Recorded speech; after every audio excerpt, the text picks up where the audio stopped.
انتهت مباراة السعودية والأوروغواي اليوم. طبعا الفيديو نازل متأخر يا جدعان، بس طبعا زي ما احنا شفنا المباراة انتهت الساعة 3 صباحا، فما قدرتش اصور فيديو في نفس الوقت. طبعا أداء منتخب السعودية قصاد الأوروغواي كان أداء فخامة. بصراحة حارس منتخب السعودية محمد بسم الله ما شاء الله عليه، الحارس قدر يقدم تصديات مفيش حارس قدمها يمكن لحد الآن في المونديال.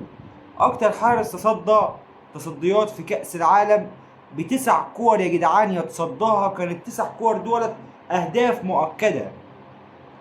قدر حارس المنتخب السعودي إن هو يقدر يحافظ على الأداء بتاع المنتخب بتاعه، وقدر إن هو يقدم أداء كويس جدا جدا. ان شاء الله الفترة اللي جاية دي لازم يبقى في تركيز من الحراس العرب كلهم، لان شفنا برضو مصطفى شوبير قدم اداء كويس جدا.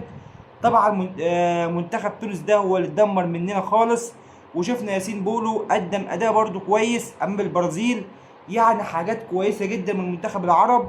ولسه طبعا هتتلعب مباراتين النهارده، الجزائر وهتلعب الفريق التاني ده هيلعب العراق.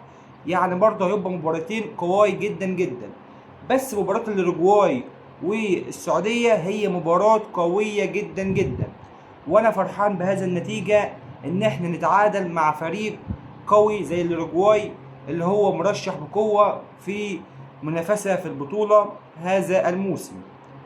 وبس كده يا جدعان، دي كانت حلقتنا النهارده، يا رب تعجبكم، واشوفكم ان شاء الله في فيديو جديد مرة اخرى.